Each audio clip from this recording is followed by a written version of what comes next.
They were fluent in leaving. It wasn't rebellion. It was survival. For them, distance was safety. Silence was control. And absence was the only way they ever learned to matter. You thought they didn't care, but caring has always felt like drowning to them. When they start to love, their chest tightens, their heart races. It feels like danger, not comfort, because love means being seen, and being seen once meant being shamed or ignored. They grew up with closeness. That came with conditions. Affection that disappeared when they didn't perform. Attention that turned cold when they needed too much. So they learned to build a life on exits. A quiet one, a self-contained one, where no one could touch what was soft or threaten what they couldn't protect. But something shifted when they met you. You weren't loud. You weren't demanding. You were simply there, consistent, present, and that consistency terrified them because presence was unfamiliar. It pressed on every wound they buried. It whispered, "You're safe here." But to them, safe has always been a lie. So they started doing what they know best, creating distance, pulling back, testing how much you could hold without breaking.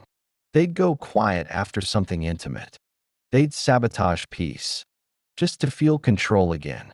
And when you reached for them, they'd flinch, as if you were offering the one thing they weren't built to trust: stability. You saw the contradiction.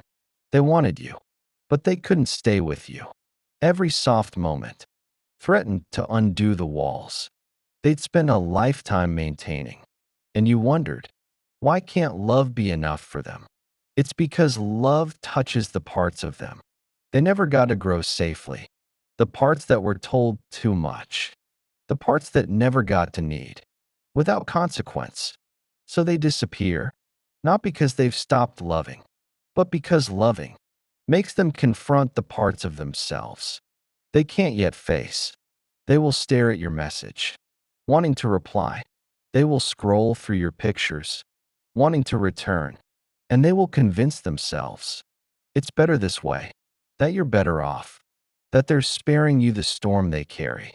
But deep down, something inside them is shifting, because what used to numb them no longer feels like peace. They feel the hollowness in their silence now, the ache behind their detachment, the fatigue of always running. It's slow, but the realization begins. Maybe staying isn't weakness. Maybe safety isn't a trap. Maybe love isn't the enemy. And that thought alone is where their healing begins. Because the truth is, the avoidant doesn't heal by finding the right person. They begin to heal when they realize they've been protecting a younger version of themselves, one that was never given the chance to trust or to rest. And when that younger self finally feels seen, something in them softens. The walls don't fall in one night, but they start to breathe differently. They start to reach back, not perfectly, not consistently, but intentionally. When the avoidance starts to heal, they don't announce it. They show it in pauses that hold longer, in goodbyes that take effort, in moments where they want to leave, but instead, they stay. Staying isn't natural for them. It feels like standing barefoot on burning ground. Their body remembers everything: the rejection, the unpredictability, the moments they reached out, and no one reached back. So now, when love feels warm, their nervous system whispers, "Careful." You see it when they suddenly turn cold. After a deep moment, you feel it when they pull away, right after they let you in. To you, it looks like confusion. To them, it feels like survival. Because somewhere inside, love still means danger. Vulnerability still feels like exposure. And needing someone still feels like losing control. So when they try to stay, it's not just about commitment. It's about rewriting a language that was built on fear. They were taught that love equals loss, that safety is a setup, That closeness leads to disappointment. So every time they try to hold your hand a little longer or stay in a conversation, that makes them uncomfortable. They're pushing against decades of instinct. And here's the thing, the avoidant doesn't heal in peace, they heal in discomfort.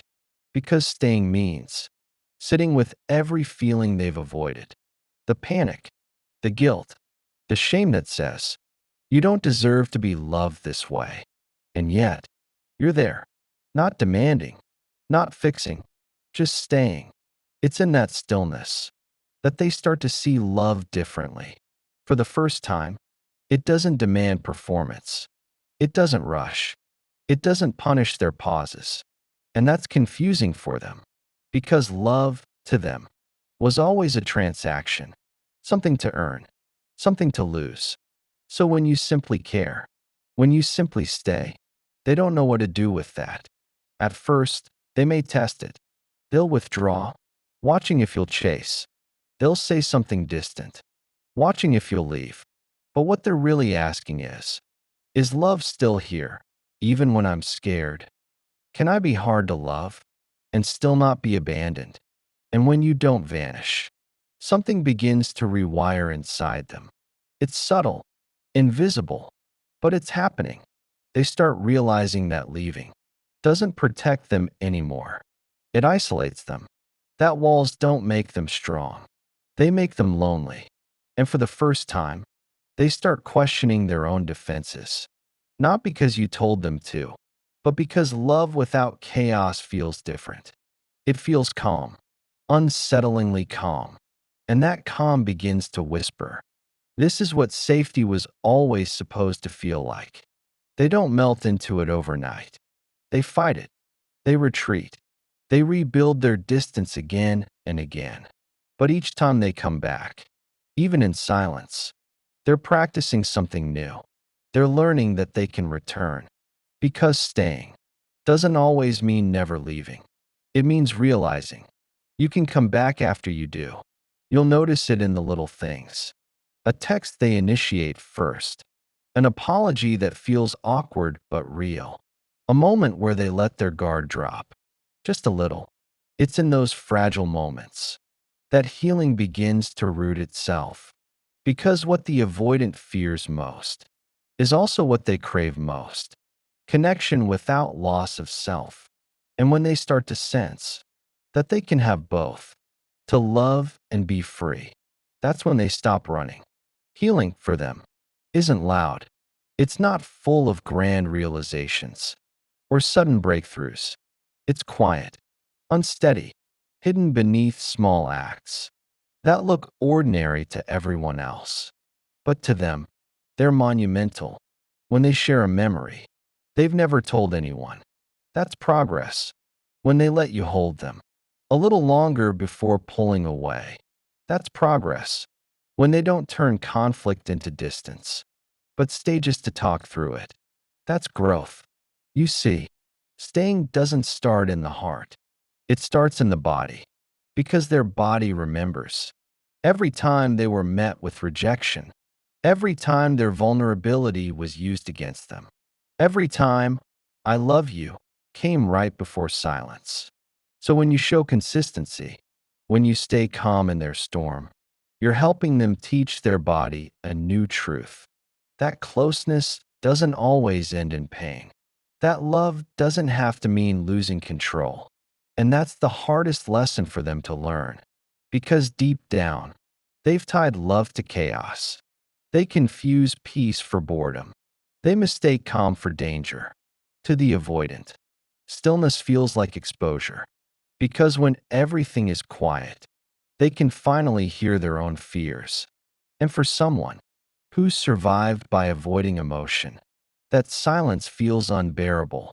So they'll try to recreate chaos, not because they enjoy pain, but because pain feels familiar, predictable, safe. They might start arguments that don't need to happen.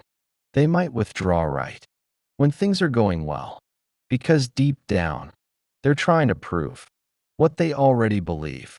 That peace won't last. But here's the thing. The more they do this, And the more you respond differently, the more their nervous system learns that love can survive imperfection. When you don't match their chaos, you break their pattern. When you don't chase their silence, you show them stability. When you stay grounded when they pull away, you become the mirror they never had. And that mirror reflects something new. That love doesn't have to be earned through distance. That affection doesn't have to disappear when things get hard. So they start to soften a little. They start to trust the rhythm of connection. They start to see that safety isn't the absence of pain, it's the presence of repair. Every time they come back after pulling away, it gets easier to stay. Every time they talk instead of retreat, it gets easier to trust. And slowly, without realizing, they're learning the language of staying. It's clumsy at first. They'll still hesitate. They'll still test your love in quiet ways. But something deeper is happening underneath all of it. Their nervous system is starting to believe that love can coexist with safety. And that belief changes everything. Because once they believe that, leaving stops being their instinct. It becomes a choice, one they don't want to make anymore. They realize they can survive closeness. They realize they can be loved and still belong to themselves. And that realization, it feels like freedom. Not the kind of freedom that comes from escape, but the kind that comes from finally feeling safe enough to stay. There comes a moment when running stops feeling like relief, when silence stops feeling like control, when solitude stops feeling like peace. That's the moment the avoidant starts waking up, because leaving used to protect them, but now it just isolates them. They start noticing the ache in their chest after disappearing, the emptiness in the peace they once craved, the exhaustion of always starting over. And that's when it hits them. All those exits didn't bring freedom. They brought loneliness, disguised as strength. They start to see the cost of all that running, the people who cared but couldn't reach them, the love they pushed away before it could hold them. They begin to understand that love was never the danger. Their fear was. But here's the paradox. When they start realizing this, they don't suddenly know how to stay. Awareness doesn't erase instinct. Their body still trembles. When someone gets too close, their chest still tightens. When emotions rise, their instinct still whispers, retreat. But this time, they hesitate before they listen to it. They start choosing pause instead of escape, breath instead of shutdown, repair instead of distance. That's growth. That's healing. Because for the avoidant, love isn't learned through words. It's learned through new experiences that prove their old fears wrong. Every time they stay after conflict, their brain rewrites a tiny part of their story. Every time they speak their fear, instead of running from it, their heart learns a new rhythm. They start to understand that love doesn't trap them, it expands them. That vulnerability doesn't weaken them, it connects them. And slowly, the walls they built start becoming doors, not gone, but softer, easier to open. You'll notice it in the small things. They'll reach for your hand without overthinking. They'll share a fear before it turns into distance. They'll say, I missed you, without choking on the words. Those are the signs that the avoidant is learning to stay. Because healing for them isn't about never pulling away. It's about recognizing when they do and choosing to return sooner.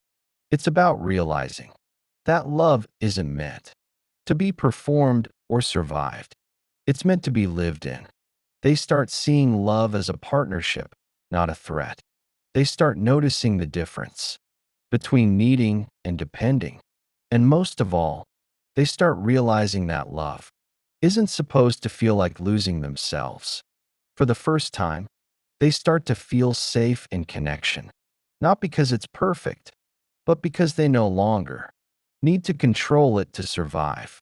That's when you see the quiet courage it takes for them to stay.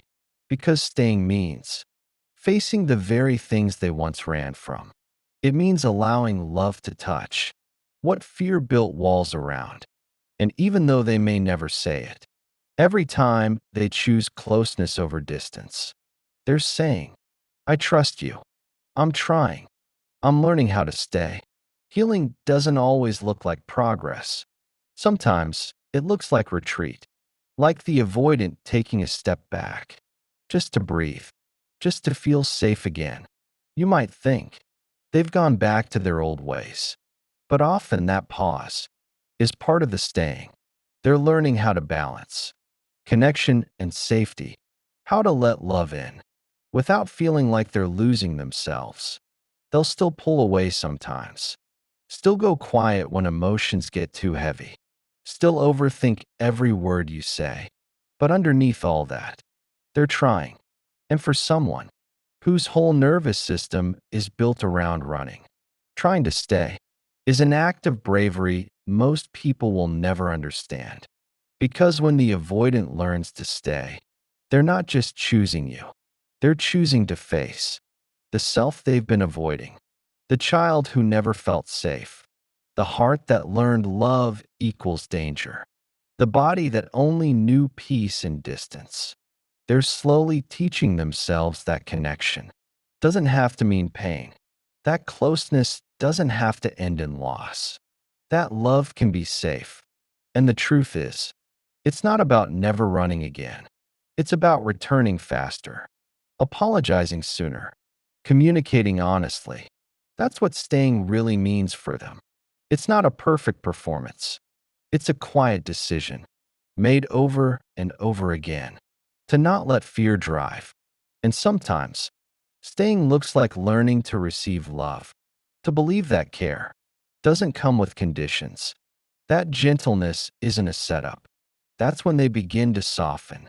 You'll see it in their eyes. A kind of calm that wasn't there before. A kind of trust that doesn't need constant proof. Because deep down, what they were really running from wasn't love. It was the fear of being fully seen and not being enough. But when they finally let someone see them, and the world doesn't collapse, something inside begins to heal. They start realizing that love doesn't demand perfection. It just asks for presence. And that's how the avoidant learns to stay. Not because fear disappears, but because safety finally feels real enough to hold. You can't rush them. You can't fix them. But you can be the space where staying starts to feel like peace. Because sometimes, what teaches the avoidant to stay is not a grand declaration of love.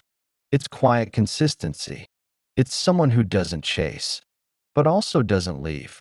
Someone who stays calm when the avoidant withdraws. That kind of safety rewires everything. It's not about breaking their walls down. It's about showing them there's life beyond them. And once they taste that, they stop mistaking distance for strength.